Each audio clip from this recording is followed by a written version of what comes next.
It's the Security Weekly News, episode number 308. I'm Doug White, and welcome to the week of 9 July 2023. We've got for you Green Hairy Tongue, MoveIt Redux, HCA, Apple, Threads, and more on the Security Weekly News, along with Jason Wood.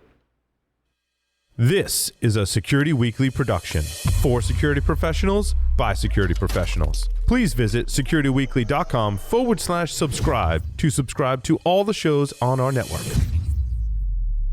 We interrupt our program to bring you this important message. It's the show that keeps you up to date on the latest security news twice a week. Your trusted source for accurate security information and expert analysis. It's time for Security Weekly News.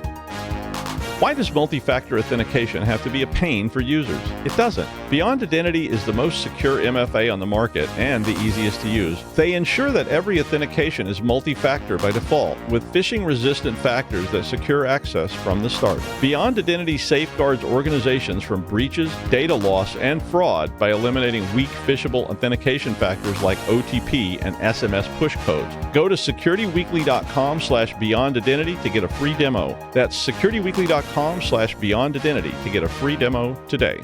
Are you constantly thinking about how to keep your enterprise as secure as possible?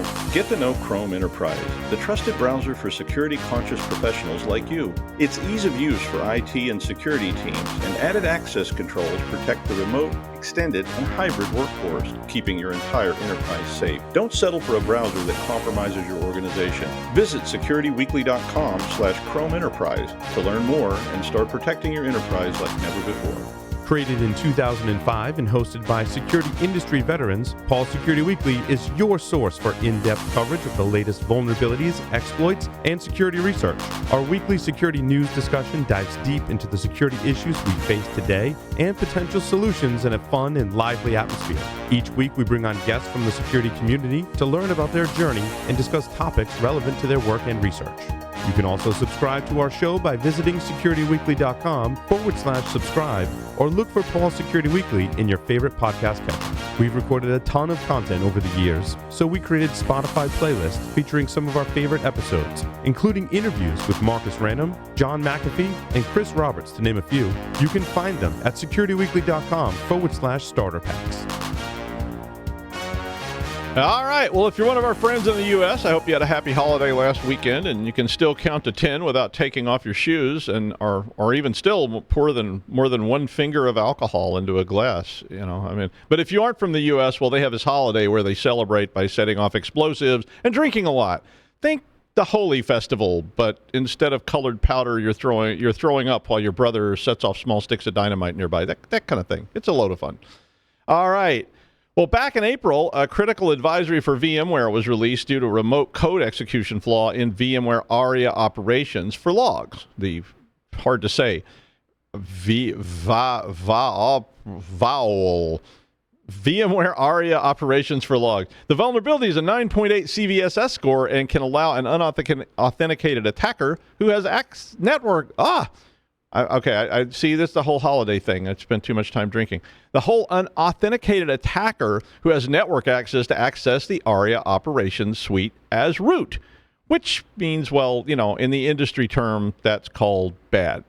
I mean, ARIA operation for logs, which used to be called vRealize Log Insight, but let's change the name, but vRealize Log Insight, and it's a centralized log management tool on VMware systems, so this all is virtualization stuff.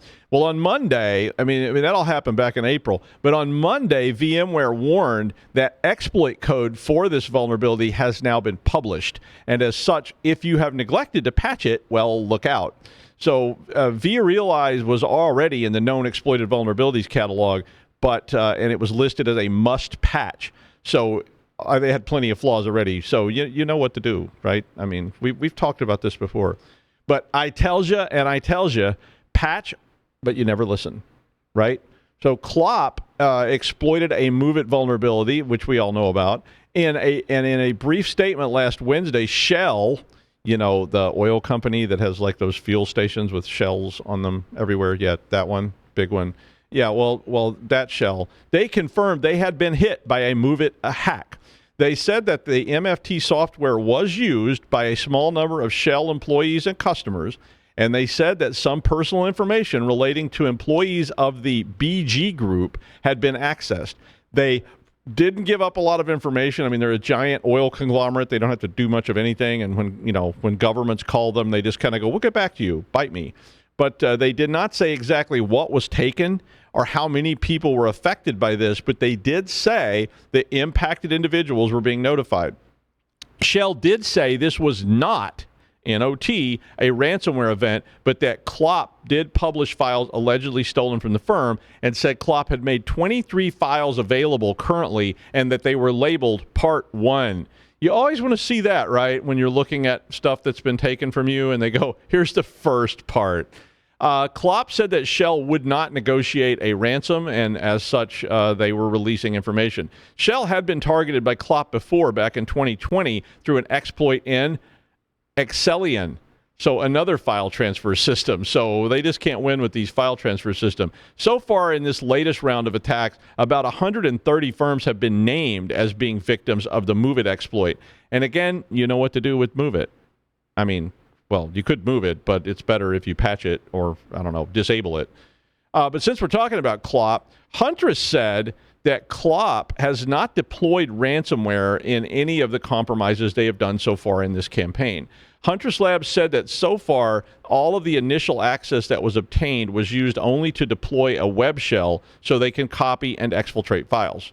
So this seems to be a more modern thing. Huntress also said there's no known instance where Klopp has attempted a full network compromise or encrypted anything.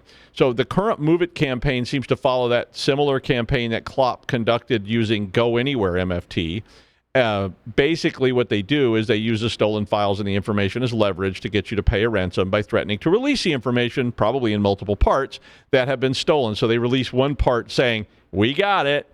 You better pay. If you don't, we'll release part 2 and 3 and 7 and 9 and 27 and whatever, and then you got all kinds of problems. But they so far have not been encrypting things, which to me may imply that the strategy of ransomware has changed and that encryption part of ransomware is just not as effective anymore because we did finally get people to start making out-of-band backups and all these kind of things we've been talking about for years, and that, of course, reduces the effectiveness of ransomware. But, hey, if they steal your files, it doesn't really make any difference. In another related story, then, the maker of MoveIt announced that they have plans to release regular service packs, which, according to them, will, quote, create a predictable, simple, and transparent process for product security fixes.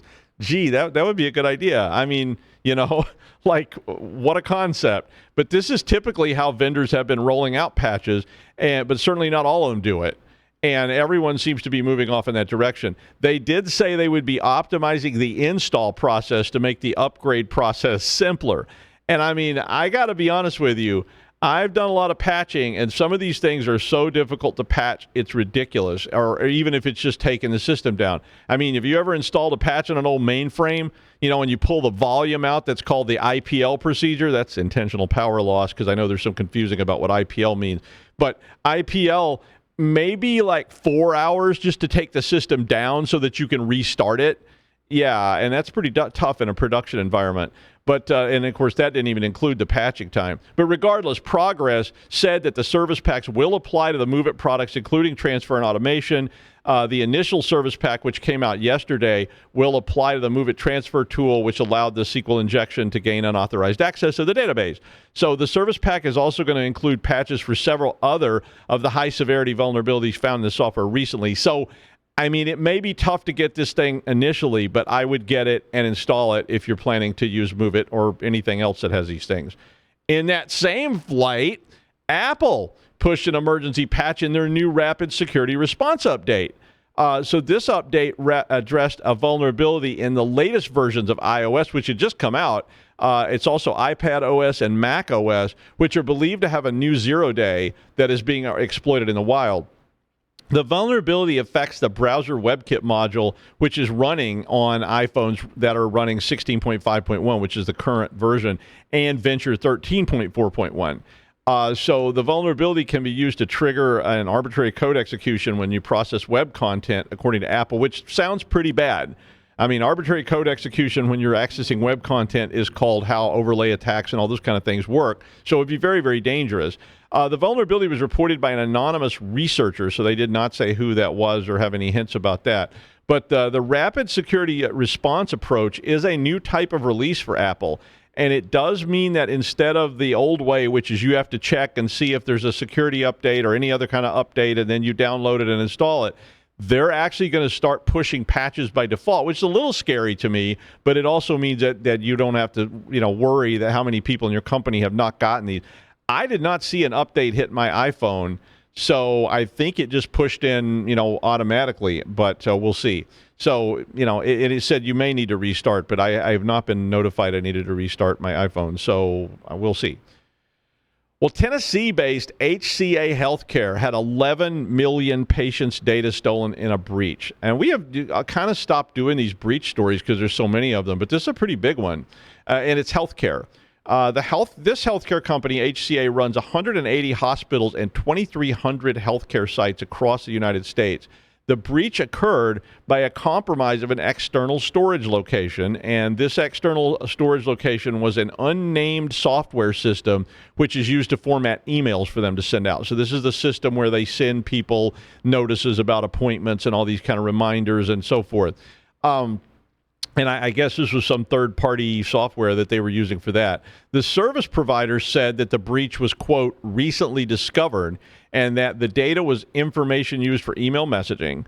So far, the types of data they have confirmed have been released are patient names, city, state, zip code, email, telephone numbers, date of birth, gender, and patient service data, location, and appointment dates. So, you know how your doctor, who just recently stopped having you write down all your personal information on a festering, disease-covered clipboard. I used to hate those things, but they always had you write all that stuff down, including your Social Security number. They still use your date of birth. So this is like the primary tool they use to confirm who you are. Yeah, because it's so accurate. That kind of stuff. So, Dr. White, been to medical school? Doctor, right? Yeah, I didn't think so. But you need a prescription for cocaine, eh? Well, let's just see what we got here. Oh, what's your date of birth exactly? June 6, 1970? Well, here you go. Now, be sure and use that responsibly. And yes, just before you comment, that is not my actual date of birth. But HCA confirmed this breach 5 days after databreaches.net posted a screenshot of the attacker advertising the sale of the data on a forum with a deadline of 10th July to, quote, meet the demands. The seller did confirm that they contacted the provider on 4th of July. So it's a lot easier to reach illegal black market hacking people than it is to reach your healthcare provider. But anyway, you may want to advise your people about this, because the reason is a lot of people use these systems and this service, and of course this data can be used for identity theft and more commonly phishing attacks on your organization. Because when you get that email that has a subject line, Doug, that burning sensation? Well, we need to talk. You tend to start clicking links pretty fast. So these problems are not going to go away as long as it's cheaper to provide a year of credit monitoring service than to actually secure systems, and that's currently the case. Well, since Elon decided to turn Twitter into not just a dumpster fire, but kind of let's call it a medical waste dumpster fire. That's pretty nasty, right? You didn't know there were different degrees of dumpster fires, right? You got your basic cardboard dumpster fire. You got that escalating into the old paint dumpster burning, rubber tire burning dumpster. Then there's like the vinyl cladding from a bunch of network cables you pulled out burning. You got your roadkill disposal dumpster on a hot Texas day. That's a pretty bad one. And then, finally you get to the medical waste dumpster fire where they're throwing all that fat they sucked out at the spa and all those amputations and diseased organs they pulled out. Because just think about where all that stuff goes. I've actually seen it. It's not pretty. But anywho, after all that, Elon seems to be sputtering over the bird yesterday. And because Zuck said that Meta's new service, Threads, had topped 102.3 million users in its first 5 days. Now, Threads is attached somehow to Instagram and, of course, benefits from the 135 million or so daily users of Instagram who can link their accounts directly into Threads. But Threads, which I accidentally mistyped as Threats, Threads is currently not available in the EU because of privacy regulations, which probably tells you something about it, because I'm like, if the EU won't let it in, I'm worried about it. But so far, if the data is true, Threads reached the 100 million user mark faster than any other app. Now, Elon is threatening legal action against Meta for some mysterious. He's threatening legal action against all kinds of people. And there's some rumor of a Thunderdome-style death match between Elon and Zuck, apparently. And both are being rapidly pumped up with new blood, bull testosterone, and the tears of old COBOL programmers. So I guess we'll just have to see who wins. But regardless of all that, we probably all just lose. Yeah. Well, he once set a record for eating Savoy sausages by eating 4 whole sausages without vomiting. It held for many years. He called Joey Chestnut a poser and said, anytime, anywhere, buddy. But when asked if he would consider taking on the hot dog champ, yeah. His secret, Buckfast. So please welcome Jason Wood. And there was a lot of British references in there. So if you need a translation, just put it in the comments and I'll tell you what it all means. Hi, Jason. Yeah, I'll have to check that out later because there's a bunch of stuff in there. I'm like, I don't know what it was. It just doesn't sound good. Well, Savoy sausages are like foot-long hot dogs, so they're really big and nasty. And Buckfast is this fortified wine that they sell in England that's designed to get you. It's the equivalent would be like Thunderbird or Ripple or some of that kind of stuff. It's really nasty. The combo would be unmatched. And for good reason. Throw in a plate of baked beans and you're good to go. Oh, man, that sounds terrible. Hey, so anybody who has gone through a serious security incident can tell you just how insane and frantic it can get. They last over multiple days, particularly if you're not prepared for it. I've been through a couple of these early in my career. I remember one in particular, but 2 of them back when I was a junior sysadmin. Place was totally unprepared for this sort of stuff. And it was just a complete nightmare for a week. Like no sleep, all kinds of stuff. People running around. I think a couple of goats got sacrificed to make the code red go away. So it was terrible. So when I saw this post on CSO Online titled 5 Ways to Prepare a New Cybersecurity Team for a Crisis, I was immediately interested in what they had to say about this. And to be clear, the whole article is focused on this idea of inexperienced teams. However, as I'm reading through this and I'm thinking about organizations that I have been around and talked to, while I was consulting and places I worked, where you're like, yeah, it's not just the inexperienced teams that could benefit from a number of these items. So I was interested in this. The author, and I'm going to butcher this name, but we'll give it our best shot. Jakumar Vijayan starts off by stating that, the obvious here, which is any security team is going to be incredibly stressed during an incident. But newer security teams are going to have a much harder time of it. And their chances of making mistakes that are going to make it worse or prolong the incident actually, go up a fair bit too, because they're just not used to dealing with something like this. They don't have any experience to fall back on. He stated things like people not understanding the scope of the intrusion, not knowing who to escalate to, or how to communicate what's going on. What he didn't say in there was trying to hide what was going on from other teams. Yeah, that one happened to me once. That was great. So by the time anybody else found out about it, we were all completely hosed because the team that first discovered it sat on it for a day or two. They're using incorrect procedures, all of that stuff. So yeah, I mean that's there you go. Unprepared team, bad thing happens, and welcome to hell on earth. He lays out 5 things that he believes will help these types of teams, and again, I would add pretty much any team in these situations. And the first is to apply foundational knowledge, organizational knowledge about the applications, the systems, business processes, what's critical to the business, what's not. I mean, you're basically trying to make it to where people can actually make decent decisions about how to respond to different hosts and what's going on there and what they need to do, what they need to try and keep online, who do they need to talk to, things like that during an intrusion. They need to know about the policies. That seems like a pretty good idea that are in place and procedures to respond to an intrusion. I would add that they need to know, what tools they have and even how to use them. Maybe a little training there is particularly useful so we can effectively use our tools. Vijay then goes on and he says the organization should define what a crisis looks like and create playbooks for it. This seems a little bit interesting to me, and I could see some problems here as folks are trying to create what they think is a realistic scenario of an intrusion, but I think it's still probably a reasonably useful exercise to go through. What does a ransomware attack look like against us? We can go with stuff that we see in the news all the time, right? And how do we respond to that? What happens if a worm starts self-propagating through the network? How do we respond to that? You can just kind of keep going. And Joe Pescatore of SANS was interviewed for this, and he was quoted as saying, saying something I actually kind of liked, in particular, was that, hey, not every intrusion is, a massive dumpster fire of the Twitter proportions that Doug was talking about.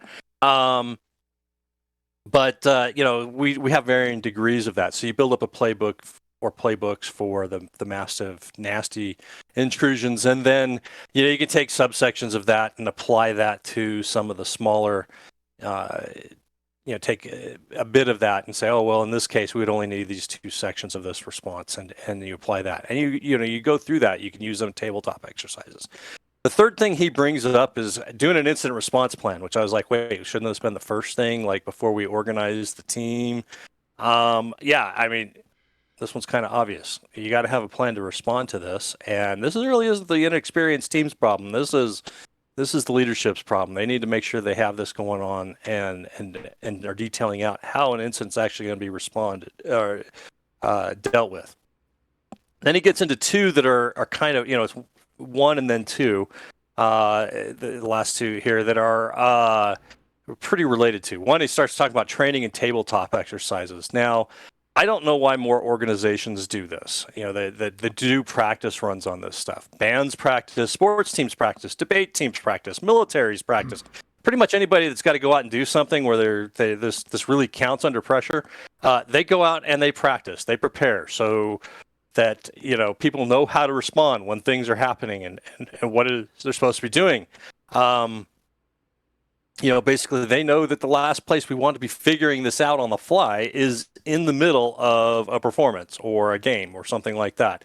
And so it seems kind of obvious. However, I've noticed a lot of security teams and honestly IT shops in general, IT teams, don't do this. They, we kind of, we're all smart. We'll figure it out on the fly. And I wished it worked that way, but it really doesn't.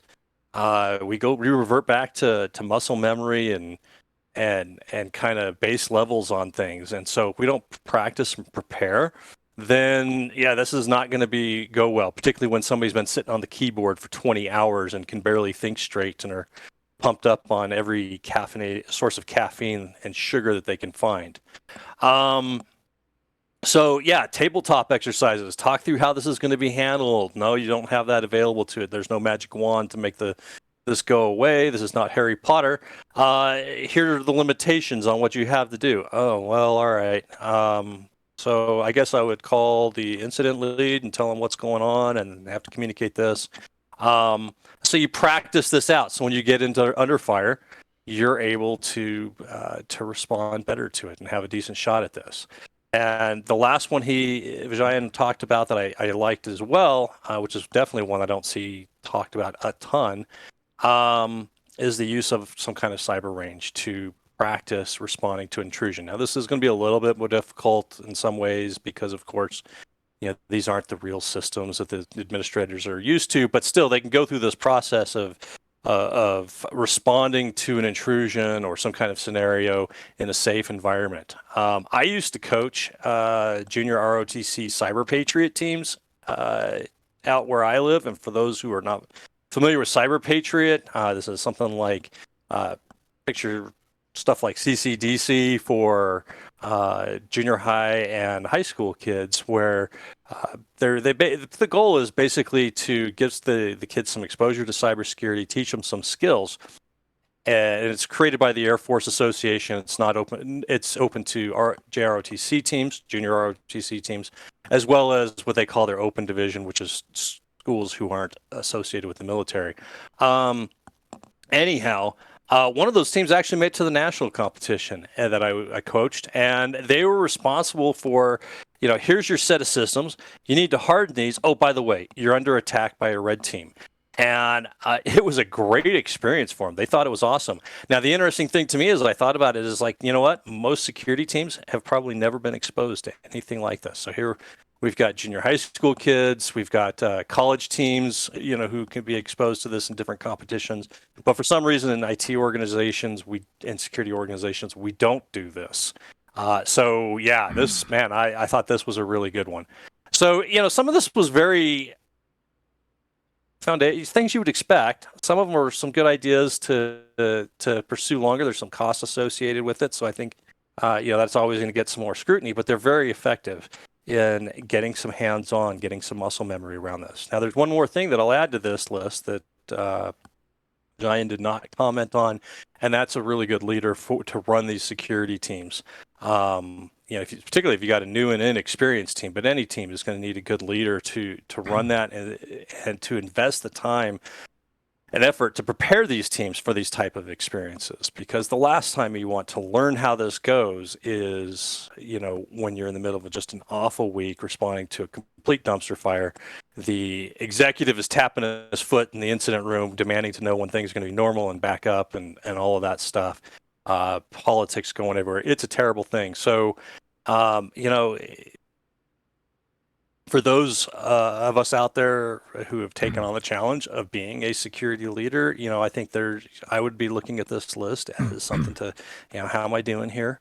What do I need to do what steps do I need to take to make sure that my team is ready to handle things when they're under fire like this? So I would suggest taking a read of this article. It was very good, and thinking about how this applies to your team, because I think this would be incredibly useful. So, thank you, Jason. Back to you, Doug. Sorry, stepped on you there. Thank you. I'll reiterate the practice thing. I always remember I was taking a FAA check ride one time in a plane, and I usually took a check ride with this one guy, and this one day I got this really old guy who was like an old test pilot, and he was the guy that certifies home-built aircraft, and I was really scared of him, and he was really, and we were doing our little check ride stuff, and he said, okay, you got a simulated engine failure, and reached over and pulled the throttle back, and and you do your little thing, and I started circling, and blah, blah, blah. And I guess he thought I wasn't taking it seriously enough, and he reached over and turned the key off and pulled it out of the ignition and said, okay, you actually have a real engine failure. Good luck. And I ended up landing a Cessna in a cow pasture. And I was like, okay. And he was like, now you'll remember that one, won't you? And I was like, yes, I will. How do we get out of here now? He was like, well, we'll get to practice your short field takeoff technique. And I was like, oh, that. Yeah. Yeah. I think we practiced that on a 8,000 foot runway one time. And he was like, well, now you get to try it with grass. It was interesting. But anyway, cow pies and all that good stuff. I didn't dodge anything. It was pretty grim. No, but I was like, hey, we're just getting out of here. So I was worried about the cows, but they stayed over in their part, and we didn't end up with free steaks or anything. All right. And finally, sometimes you see a headline and you can't resist it. And then you also think, is this the Onion or the Daily Mash or something? Try this one. Here's the headline. Rare case of green hairy tongue is pure nightmare fuel. Okay, I couldn't resist. I had to read it. I mean, it was like Rob Zombie kind of stuff. So, nope, it was real. I checked it out. The report they were talking about was in the New England Journal of Medicine, which, although the New York Times recently, which I always respected and no longer do, ran an article defending Uri Geller. And I pretty much was like, I'm going to drop my subscription. I mean, they literally had an article in the New York Times defending Uri Geller, one of the great con men of all times. But anyway, the article described a, quote, thick plush mat of fur on this guy's tongue. And it was called a form of hairy tongue syndrome, which I'd never heard of. Apparently, the most common color of hairy tongue syndrome is black, but it can also be brown, yellow, blue, and green. The condition was first identified in 1557 after a long night in a pub drinking probably unpasteurized milk and ale or something. And yes, there's a picture in the article. I strongly advise you not to look, at least not while you're eating, although that was exactly what I did and I regretted it. But that's the news. Thanks, Jason Wood, and we will see you again on Friday.